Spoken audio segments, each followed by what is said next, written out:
Dear student, आज हम पढ़ेंगे प्रश्नावली 3.2 जिसका फर्स्ट क्वेश्चन है कि निम्नलिखित रैखिक समीकरण के युग्म बनाना है और उनके जो रैखिक समीकरण युग्म है उस ग्राफीय विधि से इस रैखिक समीकरण युग्म का हमें हल पता करना है। तो इस रैखिक समीकरण युग्म और समीकरण में ग्राफीय विधि से हल करने में दो क्वेश्चन आपके दिए हैं, जिसमें पहला क्वेश्चन है कि कक्षा 10 के विद्यार्थियों ने कक्षा 10 के 10 विद्यार्थियों ने एक गणित की पहेली प्रतियोगिता में भाग लिया। यदि लड़कियों की संख्या लड़कों की संख्या से 4 अधिक हो तो प्रतियोगिता में भाग लिए लड़कों और लड़कियों की संख्या में क्या करना है, ज्ञात करना है। तो चलिए हम पहले देखते हैं कि यहाँ पर कहा है लड़कियों की संख्या लड़कों की संख्या से 4 अधिक है। तो हम जानते हैं कि लड़कियों की संख्या पहले मालूम रहेगा, तभी हम लड़कों की संख्या क्या कर सकते हैं, बता सकते हैं। तो मानेंगे यहाँ पर क्या हम पहले मानेंगे, यहाँ पर हम मानेंगे जो लड़कियों की संख्या है, लड़कियों की जो संख्या है उसको हम मान लेते हैं x लड़कियां हैं, तथा जो लड़कों की संख्या है लड़कों की जो संख्या है उसको हम मान लेते हैं लड़कों कितने हैं, y हैं।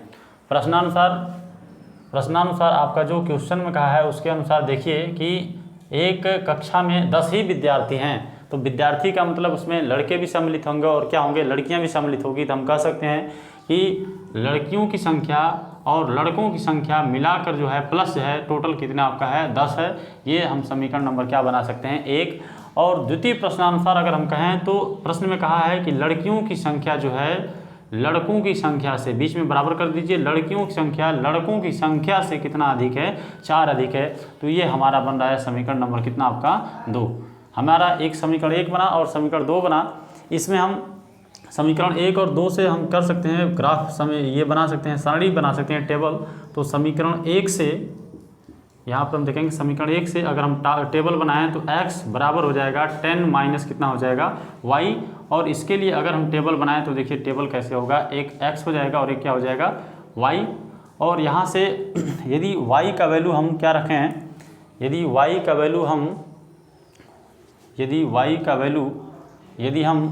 वैल्यू जो है 5 रख दें, यदि y का वैल्यू यहाँ पर कितना रख दें, 5 रख दें, तो आपका जो 10 में से 5 अगर घटाएंगे तो x का वैल्यू भी कितना होगा, 5 होगा। और यहाँ पर यदि y का वैल्यू जो है अगर हम 3 रख देते हैं तो 10 में से अगर 3 घटाएं तो x का वैल्यू कितना आएगा, 7 आएगा। ये हमारा हुआ। इसी प्रकार हम कह सकते हैं कि समीकरण 2 से आप कह सकते हैं कि x बराबर जो दिया है y प्लस कितना है, 4 है। इसके सहायता से अगर हम टेबल बनाएं x और y के लिए सारणी बनाएं तो 2 वैल्यू पता करने के लिए पहले यदि हम y का वैल्यू हम कितना पुट कर दें, 0 रख दें, तो y का वैल्यू 0 रखने पर x हमें कितना प्राप्त होगा, 4 प्राप्त होगा। इसके बाद यदि हम y का वैल्यू हम 2 रख दें तो x की जो वैल्यू होगी 4, तो कितना हो जाएगा, 6 हो जाएगा। अब हमें इसकी सहायता से इस सारणी यानी टेबल की सहायता से हमें क्या खींचना है, ग्राफ की प्लॉट करके दिखाना है।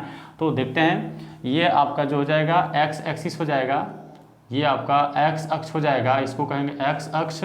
और ये जो आपका हो जाएगा कितना हो जाएगा, y अक्ष हो जाएगा, ये आपका y अक्ष हो जाएगा। यहाँ पर मैक्सिमम देखिए कितनी संख्याएं हैं, 7 है। तो आप 7 तक देख लीजिए, यहाँ पर 1, ये 2, यहाँ पर हो जाएगा 3, ये 4, ये 5, ये 6, ये 7, ये 8 और कितना हो जाएगा, 9। और यहाँ पर भी देखिए 1, 2, 3, 4, 5, 6, कितना हो जाएगा, 7 यहाँ पर। अब हम इसके निर्देशांक को दर्शाते हैं, x 5 हो y 5 हो। यहाँ पर यदि x 5 है y 5 है तो हम x पर 5 चलेंगे और y पर भी 5 चलेंगे। तो देखिए x पर 1 2 3 4 5 और इसी प्रकार 5 पर ऊपर चलेंगे तो आपका ये जो ग्राफ होगा यहाँ पर मिलेगा, 5 और 5 पर मिलेगा। जो देख रहे हैं कि बिंदु हमारा यहाँ मिलेगा। अब इसको आप हटा सकते हैं कि यहाँ से देखिए ग्राफ पर आप खरीद कर ग्राफ प्लॉट करेंगे तो आपके ग्राफ में बना रहेगा, खांचे बने रहेंगे, स्लॉट्स बने रहेंगे, उसमें आप दिखा सकते हैं। ये हमारा बिंदु हो गया, जो हो गया 5 और कितना हो गया, 5। सेकंड निर्देशांक है 7 और 3 है। x पर 7 चलना है, x पर हमें 7 चलना है और y पर हमें 3 चलना है। तो देखिए x पर आपका 7 यहाँ पर है और y पर 3 जो है आपका देखिए कहाँ पर पड़ेगा, y पर 3 आपका यहाँ पर पड़ेगा। तो ये आपका 7 और कितना हो जाएगा, 3। ये बिंदु हो जाएगा आपका 7 और कितना हो जाएगा, 3 हो जाएगा यहाँ पर। इन दोनों को यदि हम मिलाएं तो देखिए आपका ये दोनों अगर मिलाएं तो ऐसे आपका ये एक रेखा जो एक आपका ये जो रेखा जो बन रही है, ये जो आपका ऐसे बन रही है, इस प्रकार ये रेखा बन रही है। और जिसका जो समीकरण है, हम समीकरण लिख सकते हैं x + y बराबर कितना है 10। ये x + y बराबर कितना है 10 के लिए ये रेखा बन गया हमारा इस तरह का। सेकंड आपका दिखाना है 4 0, x का मान 4 y का मान 0। तो x का मान 4 y का मान 0 है तो y चलना ही नहीं है, तो x का मान 4 यहाँ पर आएगा और y का मान यहाँ पर 0 आएगा। फिर x का मान 6 और y का मान 2। x का मान हमें 6 चलना है और y का मान 2 चलना है। तो देखिए तो x का मान ये हमने 6 चला और y का मान 2 चला, तो ये वैल्यू हमारा यहाँ मिलेगा।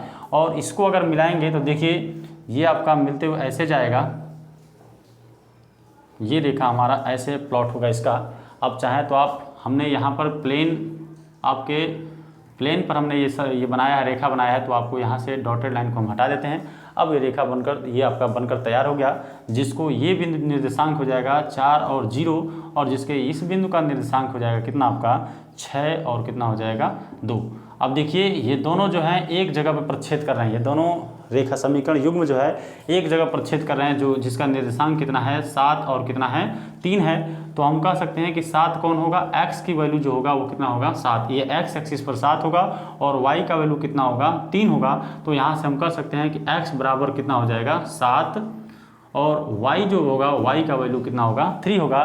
और यहाँ से हम ग्राफ से आंसर दे सकते हैं कि x का वैल्यू अगर 7 है और y का वैल्यू अगर 3 है, तो हम कह सकते हैं x हमने किसको कहा था लड़कियों की संख्या को, और y हमने किसको कहा था लड़कों की संख्या है, जो निश्चित है समीकरण को क्वेश्चन को आपको संतुष्ट करता है कि लड़कियों की संख्या लड़कों की संख्या से कितना अधिक है, 4 आपका क्या है अधिक है, ये आपका 4 अधिक है। तो कह सकते हैं कि जो लड़कियों की जो संख्या होगी वो आपका कितना हो जाएगा 7, और जो लड़कों की संख्या होगी लड़कों की जो संख्या होगी वो कितना होगी 3। इस प्रकार हम इसका हल कर सकते हैं। धन्यवाद।